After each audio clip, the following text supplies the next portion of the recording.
What's up there, folks? Do a quick little, we'll call it a tour. Check out the tanks. These guys haven't eaten today. It's about midday. And they're hungry. They're always hungry. But I thought I'd just do a quick little discussion. So I had a Hockliceps, which is, if you're not familiar, it's a Aristochromis christii Malawi hawk bred with a Tyrannochromis maculiceps. So they call it a Hockliceps. I had one for about a year, and it was finally getting up to the size of, probably roughly the size of the gar, which is probably 9.5 inches. I had a little bit of a catastrophe while I was on a night shift. Power went out. When I got home, I had to get some things figured out, and ultimately the next 6 to 8 hours the Hockliceps died. So I bought a replacement one. It's about 5.5 inches, and acclimated him, put him in the tank when he was feeling better and strong. And this Malawi hawk here, which is about 10 inches, did that thing where, like that, you've seen that? They turn their body kind of sideways so that they can look down towards the substrate and use their eyes are located really high on their head, so they'll turn their body sideways and then they will dart, they will dive. And he was doing that to the Hockliceps. He was hunting him. So I took the Hockliceps out, and I have him in a 300-gallon grow out tote. I'm gonna try to put some size on him and then reintroduce him. But one other thing, the substrate in this tank is coal slag. It's the black diamond blasting media, and it's the finer grit.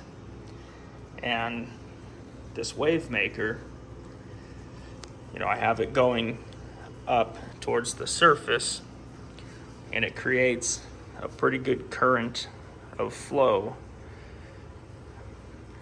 And I have to rake the sand back about every 3 days because it just blows it all out.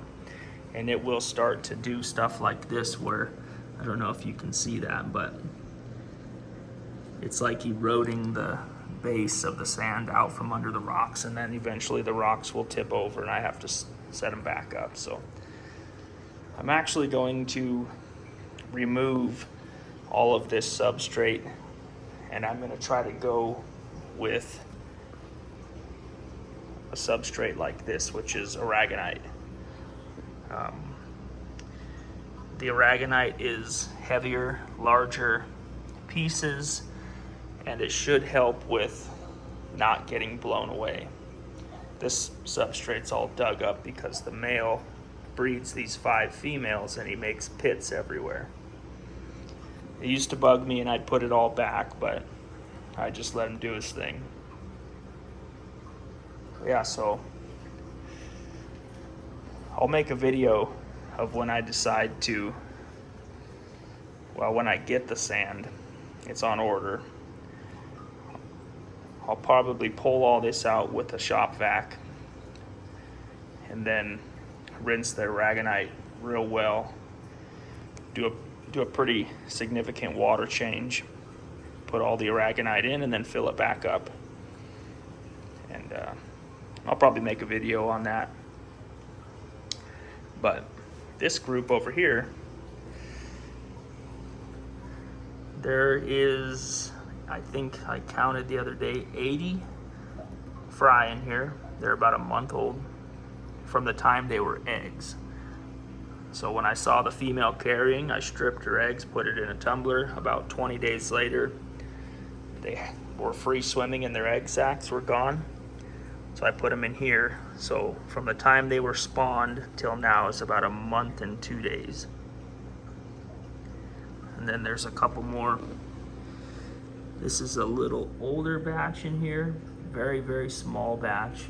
It came from the smallest female in here, which is this one. So it was probably her first spawn. And then this was one I pulled 2 days ago. About 48 to 50 is what I counted. And that came from the second smallest female. This big female here, her last clutch was 140 eggs. So they're all doing good. We come over here real quick. These ones are about a month and a half old. They're about 1 1/8 inches, and there's 50 of them. Little grow out tank.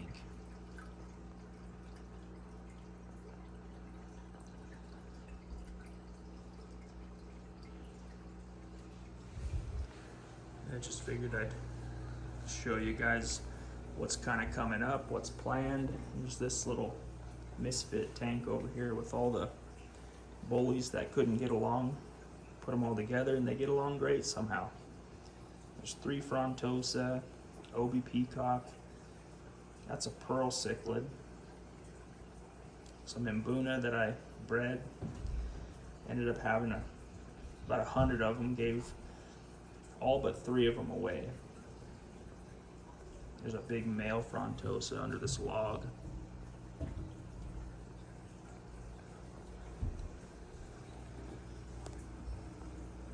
I'll show you one other little tank that's down here. This is a little homemade guy with some live plants.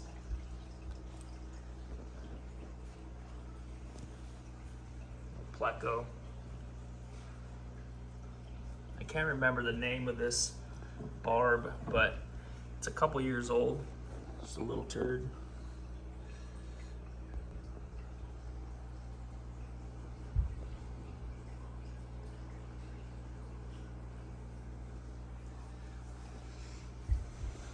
Alrighty. Hope you guys are well. I'll catch you next time.